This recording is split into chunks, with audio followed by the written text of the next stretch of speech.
2, 3, gravando. Podcast O Pior Governo da História do Brasil. Estou aproveitando para fazer, eu comecei a me animar, vocês perceberam, né? Estou passando por cada regime militar, tá, por cada governo, para a gente saber o que foi construído. Para depois a gente saber tudo que foi destruído. Tá certo? Ou, senão, ou que foi tudo sucateado e tudo vendido, né? Então, vamos agora, nós estamos em Ernesto Geisel, né, os últimos dias da ditadura militar, né? Depois disso, o presidente super sincero, um dos melhores governos do Brasil, né, o Ernesto Geisel, mais um gaúcho, né, de Bento Gonçalves, da família luterana alemã, Academia Militar, depois ele veio terminar a formação dele, militar Agulhas Negras, fez parte dos militares castelistas, né, que combateram a candidatura do Marechal Costa e Silva, da turma de Castelo Branco, os castelistas, que eram as pessoas da vanguarda do exército, e do desenvolvimento intervencionismo tal, e que combatiam a ditadura burra, né? Mas lembre-se que estávamos numa guerra, como até hoje, né? Hoje diminuiu um pouco a guerra do PT contra os outros partidos, mas depois nós vamos entender direito que a guerra passou-se das lutas armadas para uma disputa por posições no Congresso, para as cassações, tudo. Aqueles níveis, né, se você dá uma parada aqui, para vocês que não se lembram, né, quais são os critérios, que eu não vou seguir em ordem aqui, né, em que situação o país se encontrava, condições de governabilidade que deixou o país, né, era a crise do petróleo, inflação moderada, pouca atividade de guerrilhas e da esquerda, preparação para a abertura do país.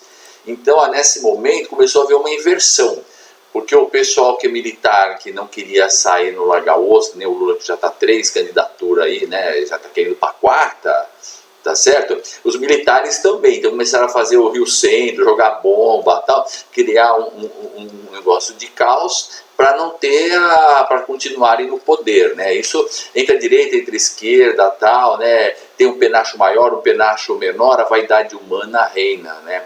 E a população, o país, o progresso nacional, isso conversa fiada, isso é para físico, sociólogo, teólogo, para pessoas acadêmicas, né?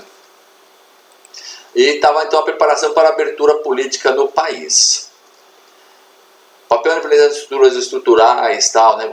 Já vamos falar como deixou o país. Anexação da Guanabara em janeiro, né? Lembra que a capital era Guanabara.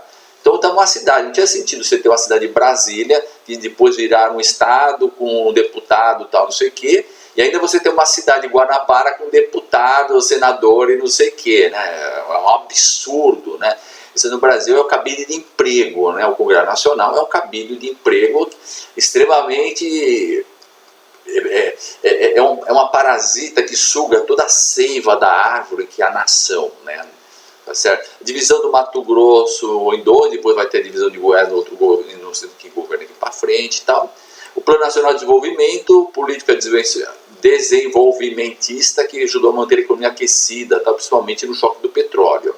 Lembre-se, né, Israel tinha invadido lá o Egito, lá a guerra de Golã, tal, não sei das quantas, e os árabes tinham formado a OPEP, tal, e estava uma crise danada de petróleo, que obrigou o Brasil a ter todo um desenvolvimento na área de petroquímica e industrial. Produção de plataforma marítima, offshore, a parte dos estaleiros. Então houve um grande desenvolvimento, né? Tanto que o nosso amigo socialista lá, que eu acho que eu já fechei a página dele aqui,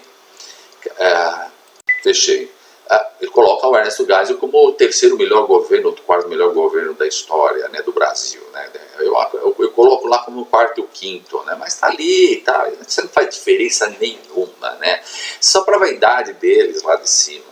Inaugurou as primeiras linhas de metrô em São Paulo e Rio de Janeiro, era governo de Paulo Maluf, e terminou a Itaipu Binacional, criação da Dataprev. Então é interessante conhecer um professor lá na Federal de Sergipe que não tinha o computador Cray lá no Nordeste. Então cada estado ia para o Rio de Janeiro, ia para São Paulo e Rio Grande do Sul. Ele saía de Sergipe, lá com a Varig, e pegava todos os cartões perfurados com o pagamento dos funcionários, ia até o Rio Grande do Sul, aí o supercomputador fazia os cálculos, processava todas as contas e tal, aí ele voltava para Sergipe para fazer a folha de pagamento de todo mundo. Pra vocês terem uma ideia como que era a situação, né? Hoje o pessoal escreve assim, ele fez isso, fez aquilo, tal, não tem a mínima consciência, não tem nexo, não tem, como se fala, aprendizagem significativa, não tem conexão dos fatos. A Codevasp, a BB Tecnologia e Serviços, a Nuclep fez o projeto nuclear, aí o INAMS, o educativo, o FIES, Proálcool. Veja, você não tem como fazer plataforma marinha, fazer o projeto nuclear sem cabeça pensante. A coisa mais importante num país é o seu capital humano. Um dia vamos discutir o que aconteceu com a Rússia. Por que a Rússia está nessa situação? Que quando abriu a cortina de ferro, todo o capital humano russo foi para o Ocidente. Você veja que a ginástica olímpica brasileira e americana não é a ginástica olímpica brasileira e americana, é russa. Quem são os treinadores? Quem trouxe toda a tecnologia foram os russos. Tá certo? Capital humano. Tá certo? Que nós não valorizamos isso de jeito nenhum. Por quê? Porque os nossos deputados são muito abaixo do nosso capital humano, tá certo? Eles estão de outro nível, tal, enfiados numa guerra lá e outras coisas que eu não posso comentar aqui. Política internacional. Criador da nova diplomacia brasileira, o pragmatismo responsável, ampliou a presença brasileira na África, no Terceiro Mundo, América Latina, denunciou e abandonou o tratado militar Brasil e Estados Unidos. Reconheceu de imediato o regime socialista, português, angolano, reatou as relações com a China e revelou a bipolaridade da política da Guerra Fria. Mas o que ele denunciou, abandonou o Tratado dos Estados Unidos? O Brasil só vendia sucata. O Brasil queria construir o AF-15, a Israel tinha. O Brasil teve que fazer, muitos anos depois, fazer um acordo com a Embraer, com Israel, para trazer a linha de montagem de aviões, quando foi a modernização da Embraer, que foi no governo FHC, aí eu vou contar toda a merda. Angra 1, não tinha ninguém entendia de nuclear aqui. Eles venderam um reator sucata da Segunda Guerra Mundial, do final da Segunda Guerra Mundial ao Brasil, que não servia para nada e não pode ser ligado porque aquela porra vai explodir. Então o gás, nessa época, o que aconteceu? Para a gente ter Embraer, a FAB, para ter a Engesa, tal, não sei o que, a gente não podia ficar com safados dos americanos, tá certo? Tanto que hoje os Estados Unidos estão nessa situação. Europa não bica mais com ele brigando com a Rússia, brigando com a China, e toda a indústria americana sucateada, tal, porque eles não foram parceiros comerciais dos outros países. A culpa é própria deles. Como a culpa dessa bagunça que está hoje no Brasil é uma culpa dos nossos políticos, uma culpa nossa. Tá certo? Não adianta ficar botando culpa nos outros e a culpa é de Deus, não tem mais igreja nessa história. A culpa é nossa, tá certo? Deus pôs nós aqui, no 7º dia Deus descansou e disseram, se virem macacada, tá certo? Está lá na Bíblia, no 7º dia Deus descansou, criei, agora Adão, vá para o inferno, tá certo? Cenário mundial, Guerra Fria, o EA não apoiava mais os países emergentes da América Latina, combate à guerrilha na América Latina, a Europa em reconstrução, Rússia estava mãos da perna, veja, nós estamos falando de 1975, tal, 1989, a queda do Muro de Berlim. Hora da fofoca, né? Agora começou, era a época da discoteca, os filhos dos militares todos estressados, tal, tentando ajudar os pais, então ajudando a difundir essa nova cultura, a invasão das escolinhas de inglês, aos namoricos, naquela época nós nerds principalmente, então, tinha tudo medo de pedir as meninas em namoro, né? Que nem hoje aqui, que a menina já vai trepando o cara, e o cara também, essa bagunça, né? Então era um mundo diferente, era um mundo de romance, era um mundo de discoteca, começando as primeiras discotecas, a gente fazia os bailes de garagem, não tinha carro, era aquela época do Dancing Day, daquelas novelas lá da Globo, da Tupi e assim por diante.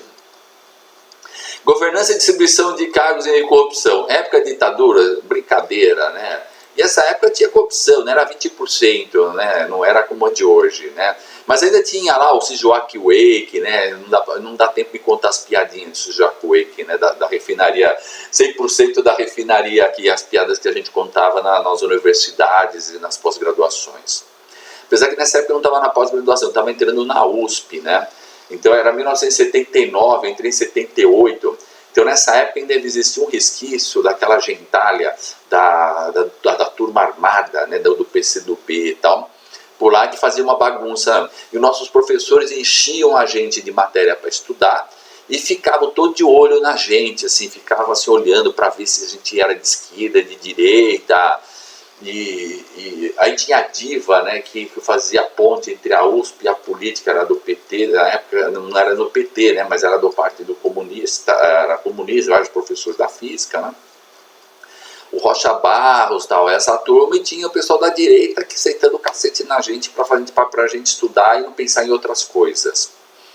E lá na Poli era também nisso, tal. E a faculdade de filosofia nessa época nem entrava lá, estava jogada às traças, né? Já tinha saído lá da Consolação do lado do Mackenzie, onde tinha aquelas brigas, né, em 64, quando o Mackenzie pegava, o pessoal do estudante do Mackenzie pegava o porrete e ia sentar lá no pessoal da filosofia do outro lado da rua, que hoje virou um teatro, um lugar super legal lá. Desempenho no crescimento do PIB, distribuição de renda. Durante seu governo houve um crescimento de 38%, uma média de 6,3% no crescimento, um aumento de 19% a 20% da renda per capita média, números, né, que desaceleraram no final do governo dele. E foi o fim do milagre econômico, 69 a 73. O cara assumiu com uma inflação de 15% e deixou o cargo com 40%. Veja, com a crise do petróleo, teve que construir refinarias, teve que construir plataforma marítima, o projeto nuclear brasileiro. Não se sabia se o Brasil ainda não tinha pré-sal, nada disso, e tinha que ter energia, por exemplo, os navios. Daqui a 40 anos só vai ter biodiesel. O que nós vamos fazer? Nós vamos desmatar a Amazônia inteira? Bom, mas aí vai ter uma catástrofe global climática. Aí o que você faz? Tem uma catástrofe climática? Não, então é melhor fazer reatores nucleares, né? Navio movido a reator nuclear, você faz desenvolvimento.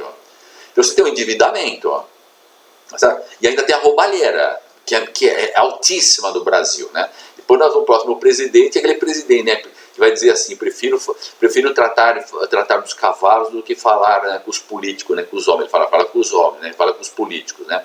Praticamente não governou, foi o cara da transição. Ele começou, deixou assim, eu só tô aqui, tô vendo vocês, tô olhando, eu sei de tudo. Vamos lá, distribuição de renda. Respeito às liberdades individuais, extinguiu a AI-5, preparou o caminho para a redemocratização, mas houveram atentados de bomba de paramilitares, assassinados no seu governo, foi uma linha dura no combate opositor, não foi o Garrastazu Azul Médici. Mas também ele pegou uma situação que era dupla. Agora tinha a guerrilha da esquerda e a guerrilha da direita, que nem agora, né? O Bolsonaro e o MST e o Lula, né? Era uma situação complicada no governo dele. E naquela época não era hoje, que é só não conversa, né? Naquela época era bomba na vida. Não é que nessa coisa meio armada de Brasília, que até agora a gente não sabe direito quem está por trás daquilo, porque tinha os infiltrados da esquerda no meio, aquele que abriu as portas do pessoal, aquele gordinho que depois o Lula indicou lá para não sei que cargo, aí depois explicaram para o Lula, ele estava lá, foi filmado, né? Quer dizer, o Lula caiu até nessa história, né? Então, eu vou terminar por aqui, tá certo? Era do Bee Gees, era a discoteca, tal, não sei o que, era a turma da alienação. Então a minha geração foi uma geração da alienação. E no momento que a igreja estava mudando, então nós, dentro lá na USP, nós tínhamos os grupinhos dos OVNIs, era o começo do naturalismo, meus primos mais velhos, antigos mais velhos, era o pessoal dos Beatles, o marido não sei o quê, e a televisão toda alienando a gente, porque naquela época só tinha televisão, Rede Globo, Tupi, se existia Tupi ainda, o Canal 9, não lembro o que era o Canal 9, o 7, Canal 9, e alguma coisa, e só programas de alienação e assim por diante.